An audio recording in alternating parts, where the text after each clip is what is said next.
Vamos orar ao Senhor.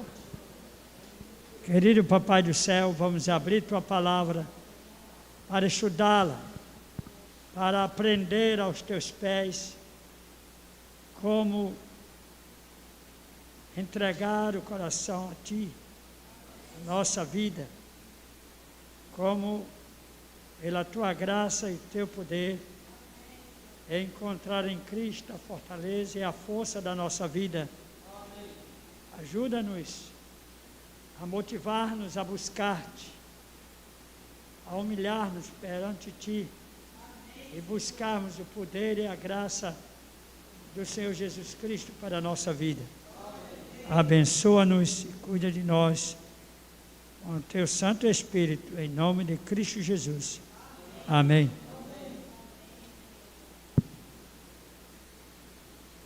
Bom, meus queridos irmãos, hoje vamos estudar as condições divinas para a cura física, cura espiritual. Como ser curado física e espiritualmente por Jesus, por Deus nosso Senhor. Evangelho de São Lucas, capítulo 4, versos 25 a 27. Evangelho de São Lucas, capítulo 4, versos 25 a 27.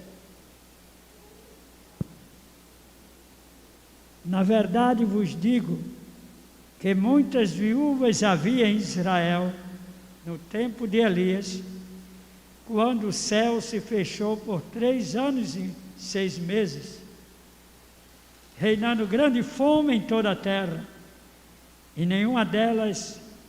a nenhuma delas foi enviado Elias, senão a uma viúva de Serepta de Sidom.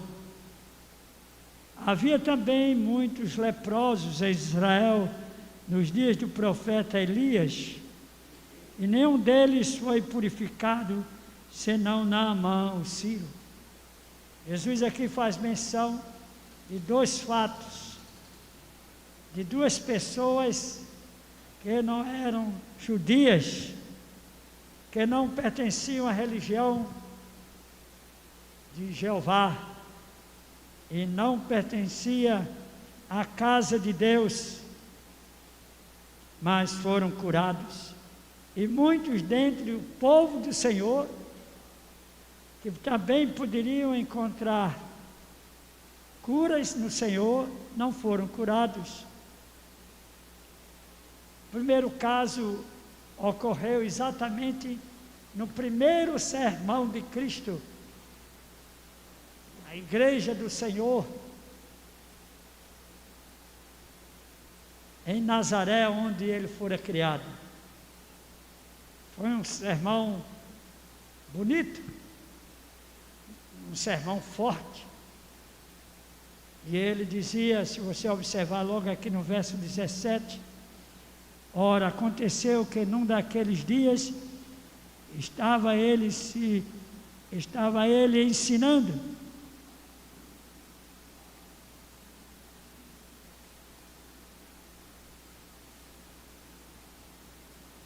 Mas vamos continuar.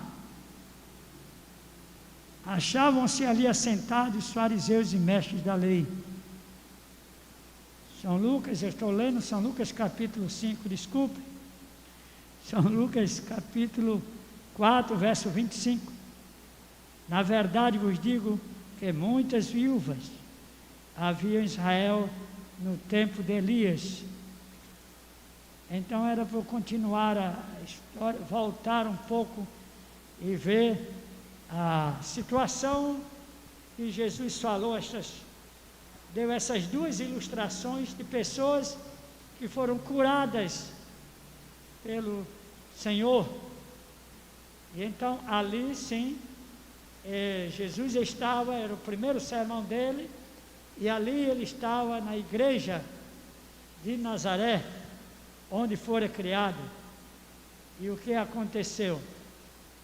Aquele sermão quando ele aplicou a si aquela profecia, dizendo: hoje se cumpriu a profecia do Senhor, que diz que me ungiu para pregar o Evangelho, para curar as pessoas. E quando ele estava pregando assim, as pessoas estavam louvando, felizes, e agora ficaram tristes, porque ele aplicou a si como sendo filho de Deus, que tinha vindo da parte de Deus para cumprir a profecia. E ali houve um murmúrio, e depois houve comentários, e chegaram à conclusão que Jesus deveria pagar o preço da sua ousadia, dizer que aquela profecia estava se cumprindo naquele momento, através dele. E eles expulsaram Jesus da igreja e o levaram a um penhasco bem perto, com o plano de empurrá-lo daquele penhasco. Mas o Espírito Garcia diz que os anjos de Deus não permitiram que os judeus tirassem a vida dele. E ele passou pelo meio deles e foi embora. Meus queridos, ele não estava dizendo mentira. Ele tinha vindo e ele veio para curar, para salvar, para redimir, para reconstruir.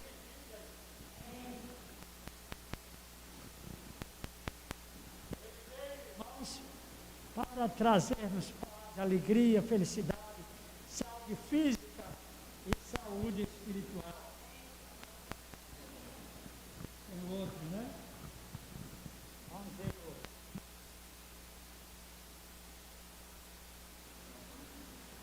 Assim Jesus veio a este mundo para servir, para pregoar, como diz aqui: o Espírito do Senhor está sobre mim, pelo que me ungiu para evangelizar os pobres, enviou-me para proclamar a libertação aos cativos e restauração da vista aos cegos, para pôr em liberdade os oprimidos e a pregoar o ano aceitável do Senhor. Então quando ele no seu sermão, ele disse, o verso 24, e prosseguiu: de fato vos afirmo, que nenhum profeta é bem recebido na sua própria terra. E então ele citou dois casos de pessoas que buscaram o Senhor, ou ouviram a voz do Senhor e atenderam a voz do Senhor. O primeiro caso que ele fala é da viúva da pequena cidade fenícia chamada Sarepta, onde estava morando uma viúva pobre naquela região. Essa região de Sarepta fica localizada entre Tiro e Sidom. Pois bem, uma grande seca estava em Israel, conforme o profeta Elias tinha falado. E Deus mandou que ele fosse lá para Sidom, e lá iria encontrar, que ele já tinha falado com ela, e que ele ia encontrar uma viúva necessitada. Não disse os pormenores, e ele foi. E ao chegar lá, logo à porta da cidade, ali estava morando uma viúva, e ele se aproximou dela e disse: olha, traga-me água para beber.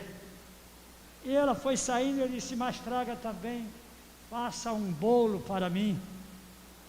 Um bolo, eu estou com muita fome, um bolo para mim, um bolo pequeno. E ela disse: Senhor, Você não sabe. A minha situação está muito difícil. Meu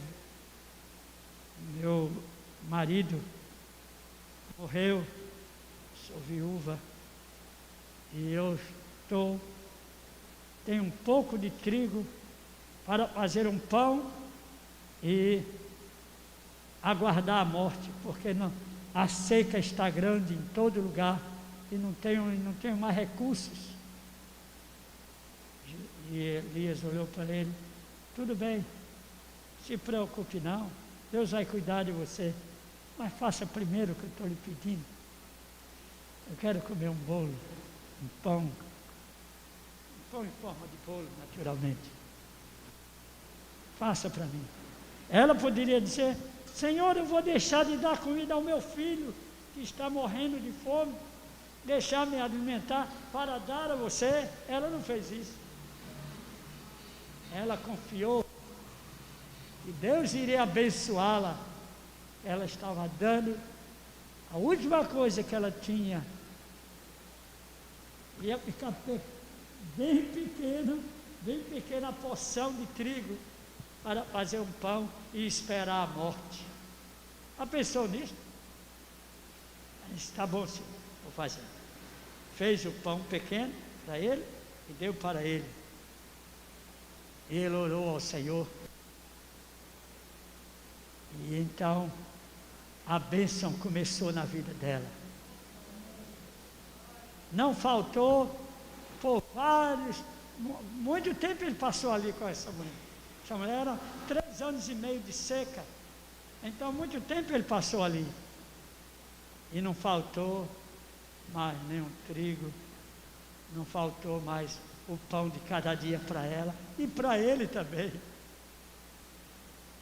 Mas nesse ínterim, o que aconteceu? O filho dela adoeceu e ela ficou desesperada. Ter um filho, uma mulher ter um filho naquela época, o filho único, ela sabia que o seu futuro ia ter uma certa garantia, porque a mulher não tinha garantia nenhuma. O tempo era diferente. E ela sabia que ia morrer de fome, não tinha trabalho para ela. Mas se o filho sobrevivesse, possivelmente ele iria trabalhar para manter a casa. Era a única esperança dela era aquele filho. Mas o filho adoeceu e logo morreu. E ela voltou ao profeta: Senhor, tu viestes para trazer bênção? E veio bênção, Senhor. Mas meu filho faleceu, Senhor. Eu estou em desespero, Senhor. Porque fizeste isso, mataste meu filho. Tua presença aqui foi a causa da morte dele. E agora, Senhor, minha situação. Então Elias pega aquela criança, sobe ao primeiro andar, onde ele estava hospedado, e ali ele ora ao Senhor no seu quarto, coloca, aquece aquele corpo inerte e frio, e com a perseverança e a fé em Deus, o Senhor respondeu a oração de Elias, e a criança voltou a respirar, voltou a aquecer, voltou a vida naquela criança, irmãos. Irmãos, observe, aquela mulher não era uma judia. Quantas viúvas havia em Israel? Muitas, mas nenhuma delas recebeu essa bênção. Não conta a Bíblia, mas ela recebeu. Porque para Deus dar bênçãos, para Deus curar, não precisa ser um adventista de 7º dia, não precisa nem ter religião. Se ele crer e confiar no Senhor, ele poderá receber bênçãos que talvez nós não recebamos, porque não buscamos, porque não nos humilhamos perante o Senhor, porque nossa vida muitas vezes São vidas meio secas das chuvas, das bênçãos dos céus. E por isso nós sofremos, às vezes, mais do que outros, que não tem nem religião, mas tem fé em Deus, confia nele. São coisas que nossa mente humana não consegue entender. Olha, eu recebo. Agora, você recebe bênçãos especiais, se você for fiel ao Senhor. A bênção da paz, do amor, a bênção da certeza da vida eterna. Por isso, irmãos, nós somos o povo de Deus, mas que passamos também provações.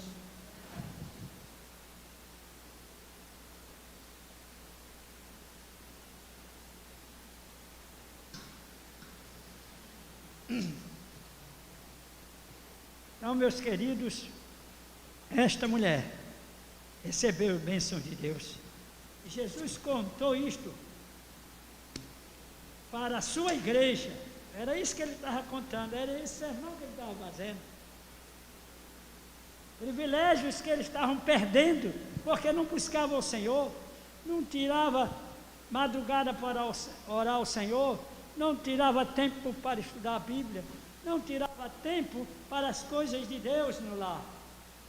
E por isso, nossas vidas às vezes temos dificuldades em nosso lar, em nossa família, problemas de relacionamento, porque falta-nos mais de Deus em nossa vida. O segundo caso que Jesus contou foi Naamã. Quem era Naamã? Comandante do exército da Síria. Comandante do exército da Síria. Era o herói do rei. Era um homem que a sua casa era cheia de medalhas, das guerras e das vitórias que ele teve. Medalhas.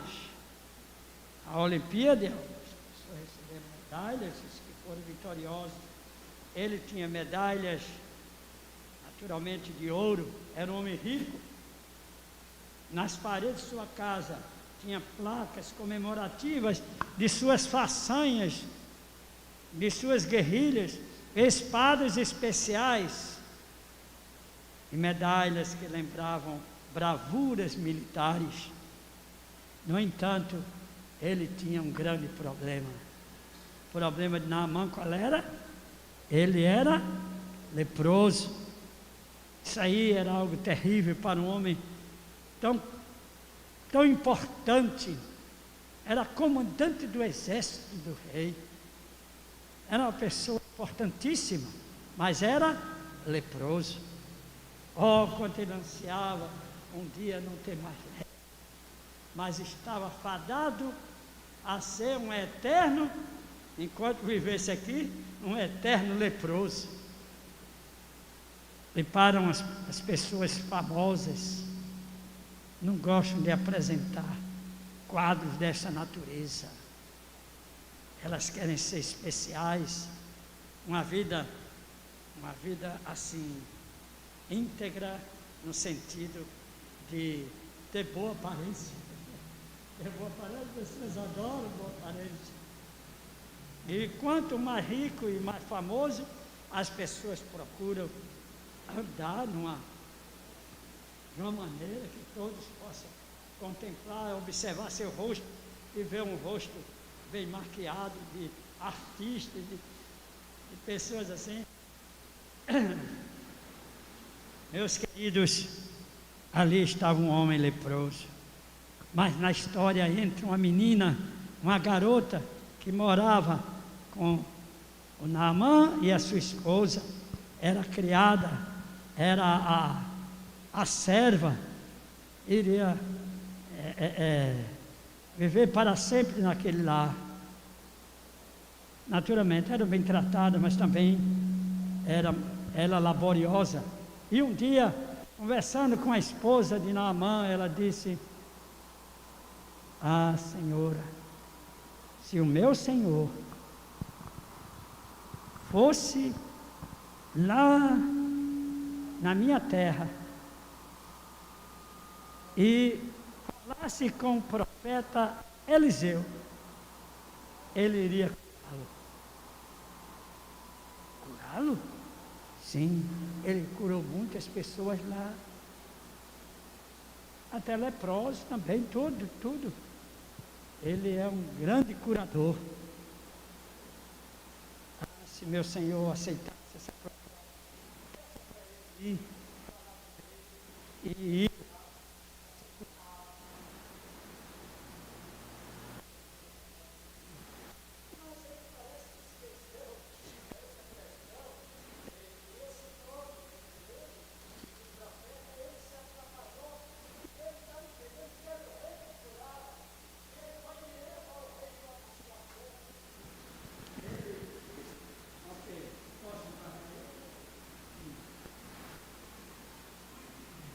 ele ficou animado e foi falar com o rei, né?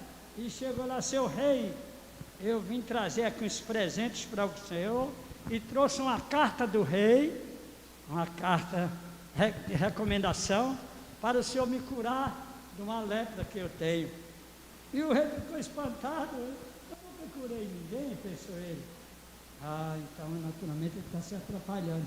Eu não sou o curador, é o Eliseu que é o curador. Ele trazia na sua bagagem, trazia presente, trazia 300 quilogramas de prata e trazia 72 quilogramas de ouro e várias vestes e mais alguns presentes. Ele queria dar isso para o rei. Disse: não, pode ir lá ao Eliseu. Chegou lá, e então o Eliseu, antes dele chegar, ele já mandou o recado, que Deus já falou com ele. Disse: olha, liga para ele que não vem até aqui, não precisa. E Deus vai curar, Deus de Israel vai curar ele, mas ele tem que tomar banho no Rio Jordão, Lamacento, Rio Jordão. Não era como os rios lá da Síria. E ele olhou assim, quer dizer que eu pensei que quando chegasse lá à casa dele, desse profeta, ele iria me hospedar, ele iria cuidar de mim, tal, e iria colocar a mão na minha cabeça, talvez, e iria orar para me curar. E não, nem veio, nem se apresentou, pediu para eu ir lá no Rio Jordão. Meu Deus, rapaz, não é possível um negócio desse. Que vergonha, e é só isso, 7 vezes mergulhar. Não tem nenhuma cerimônia antes? É uma cerimônia especial da vinda de uma pessoa tão importante quanto eu. Aí, os seus assessores, ele veio com os seus assessores. Se fosse hoje, ele ia chegar de quê? Aqueles carrões, né? Importados, né? Ele veio com seus assessores, trazendo riqueza também. Hein? E aí o resultado, que os seus assessores disseram: não, vamos voltar, eu vou voltar, vou lá, eu não gostei não. Não fui bem tratado aqui. Eu vou voltar. Um deles disse: ele não pediu muita coisa para o senhor, pediu? Ele está pedindo apenas que o senhor faça isso, porque não é ele que cura, é o Deus dele que cura. Não é ele não é o principal, não. O senhor não conhece o Deus dele. É o Deus dele que manda aqui, Senhor. O senhor não sabe, não tem experiência, não tem ideia, mas é o Deus dele que manda aqui. Ele não precisava vir, o Deus dele resolve o problema. Vá, Senhor. O senhor tem vontade de ser curado da lepra? E muito. É uma bênção, seria uma bênção na minha vida. Eu vou então. E foi. E lá mergulhou 7 vezes e ficou bom da sua lepra. Ele teve que se humilhar. ele teve que confiar, não em homens, mas confiar num Deus poderoso, irmãos. A nós, qualquer doençazinha, a gente está correndo para o médico, né? Eu digo por mim logo. Se eu adoecer, eu vou orar a Deus. Se a coisa não está pegando, eu vou correr para o médico. Desculpe dizer isso, mas é a nossa, como é que eu diria? É o nosso mundo que vivemos. Confiamos nos médicos para curar. Quando às vezes esquecemos tanto do Senhor para curar os nossos males físicos como espirituais, que são muitos. Todos nós somos fracos espiritualmente. Já estamos aqui na igreja porque aqui é o lugar da oração e do poder. Aqui pode a chama do Espírito Santo entrar no coração e na nossa vida, e nós saímos daqui melhor do que chegamos, que é o Espírito de Deus que faz isso. Aqui a motivação para trabalhar para o Senhor, a motivação para a comunhão com o Senhor, a motivação para servir ao Senhor, a motivação para sermos missionários, a motivação para sermos comungadores do Deus nosso verdadeiro. Aqui não é o importante, não são os anciãos, não são pastores. Aqui sim é a casa do Senhor. Por isso que os pastores são zelosos, os anciãos e diáconos. E um diácono consagrado é zeloso pela casa do Senhor, não é? E vocês estão sendo zelosos, vocês são zelosos por essa igreja. Sempre chego aqui, essa igreja está mais bonita do que antes, não é? Então, meus queridos, aqui fazemos isso, ou vocês fazem isso, para a honra e glória de quem? Do Senhor. Assim deve ser a nossa vida. Irmãos, o Senhor nos dá a certeza.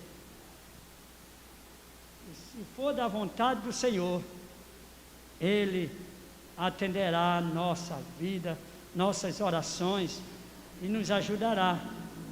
Nós vamos ler um texto aqui que tem 3 condições, só um texto da Bíblia. Nós vamos ver 6 condições, mas tem 3 condições para o Senhor nos atender. Ele citou esse texto, eu não sabia, eu não falei para ele esse texto, mas ele citou esse texto, não é? Segundo Crônicas 7:14, vamos dar uma olhada, irmãos. Segundo Crônicas 7:14, irmãos.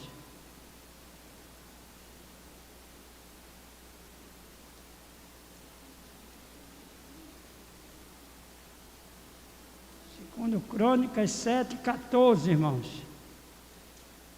Então está aqui. Abram a Bíblia.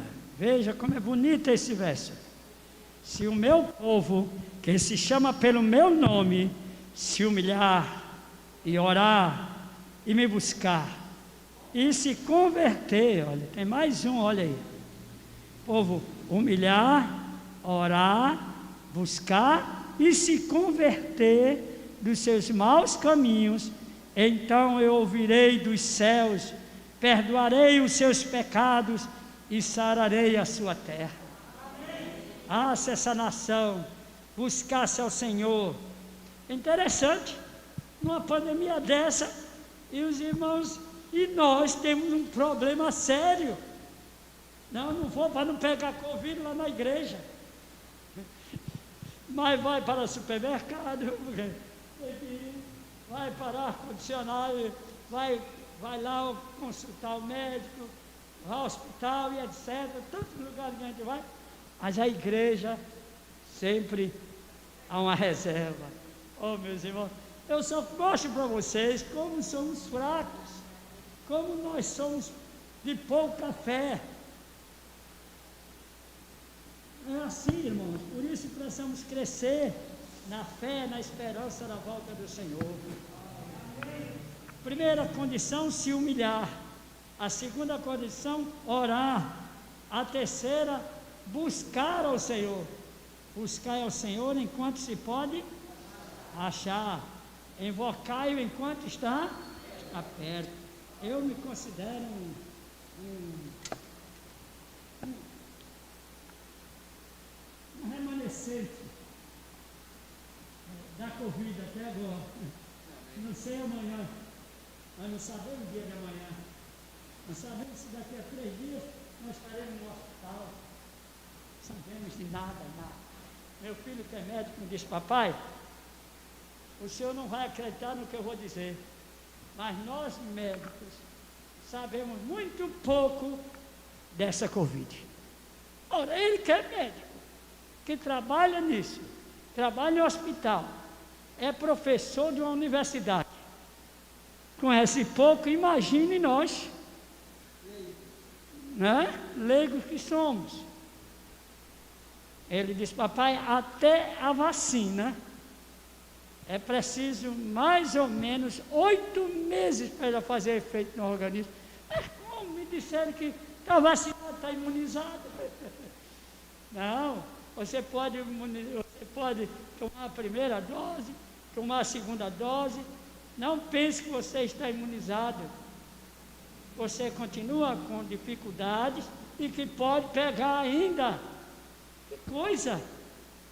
Essa menina que já queria um presente, porque agora está fazendo medicina e vai à faculdade lá no Maranhão, está dizendo que ela tem que ir já para entrar no hospital. Ele disse: eu não vou dar esse presente porque ela não merece não, ou porque não tenho dinheiro, mas é porque ela não deveria ir para o hospital agora. Eu digo: mas meu filho, e se for obrigado? Aí vai depender dela, mas não é tempo dela ir. Ela ainda não está preparada para enfrentar um hospital.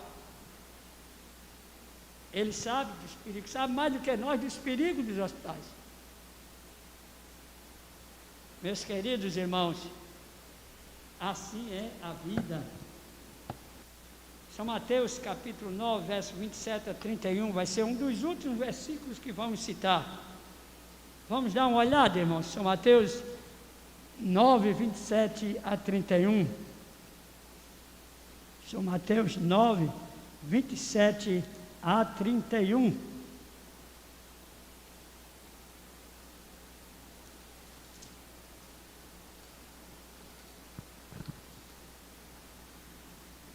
Partindo Jesus dali, seguiram-no 2 cegos.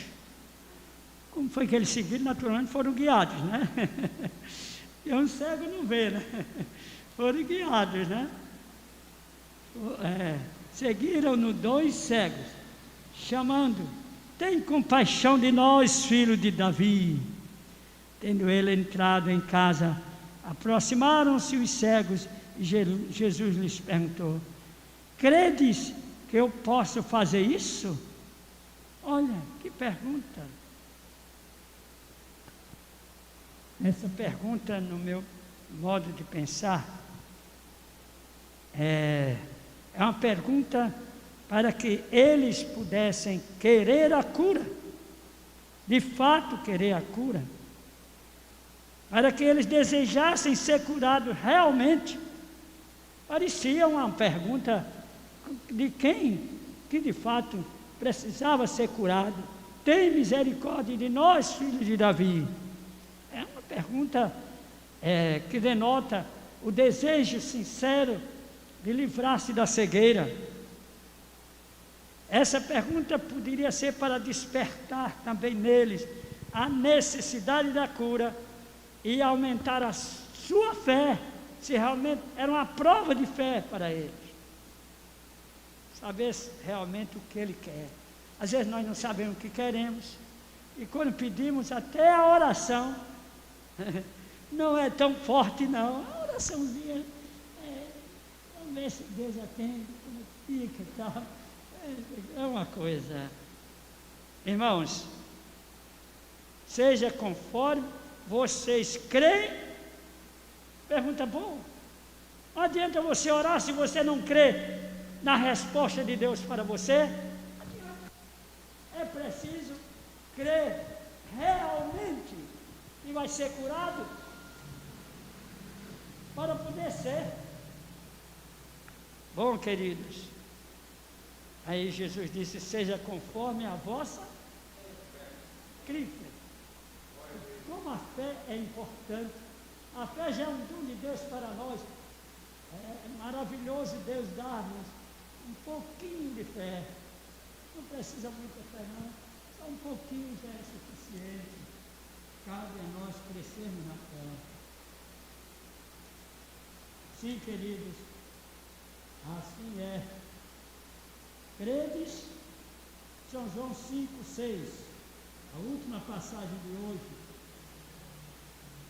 São João, capítulo, voltando um pouquinho, São João 5, indo mais para frente, São João 5, 6. Evangelho de São João, capítulo 5, e o verso 6, meus irmãos. Vamos lá, vamos avançar. 5, 6.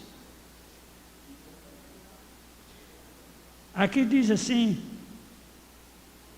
o verso 5, estava ali um homem enfermo, havia 38 anos.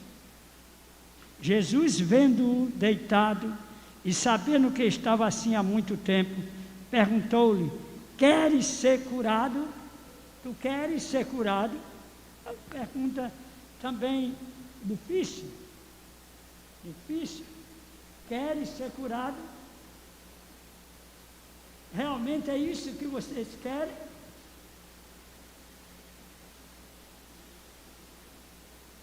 Respondeu-lhe o enfermo: Senhor, não tenho ninguém que me ponha no tanque quando a água é agitada. Mas enquanto eu vou, desce outro antes de mim. Incrível.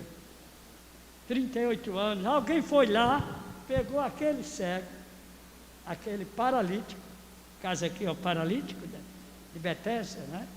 Colocou num lugar chamado Betesda, tanque de Betesda, em que era uma tradição, era algo que poderia ser uma lenda, superstição.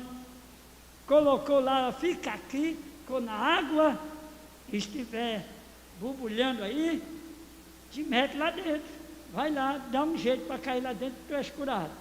E assim ele ficou 38 anos, alguém vinha para dar comida dele, porque ele não podia andar, vinha para dar comida e ir embora. Deixou abandonado praticamente, só alguém dava uma comida para ele, entende assim. Resultado, Jesus disse: é isso que tu queres mesmo? É esta vida cristã que temos, que queremos? Ou precisamos despertar para uma vida mais perto de Deus? Sentimos necessidade de Deus em nossa vida, é isso mesmo? Para vencermos na vida cristã? Ou vamos capengar o resto da vida?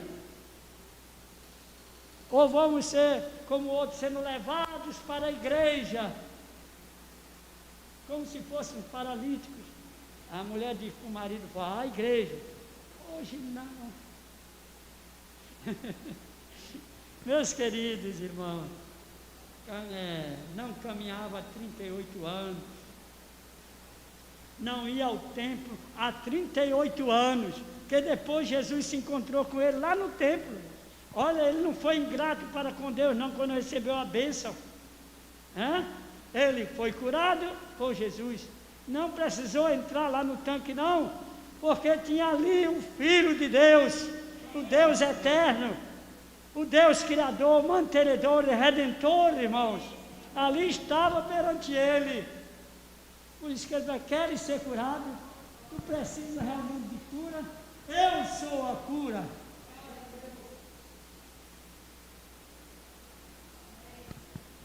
Talvez uma lenda, uma pseudo-crença, numa história não comprovada, uma tradição. O certo é que aquele interlocutor era simplesmente o Filho de Deus. Que privilégio, que oportunidade sem par, a última oportunidade para aquele indigente. Irmãos, cada dia Deus nos dá nova oportunidade de melhorar a nossa vida cristã. Estamos crescendo na fé. Somos mais espirituais ou somos mais carnais? Quem somos? O que fazemos em prol da nossa salvação? Não é verdade? Hoje estamos satisfeitos.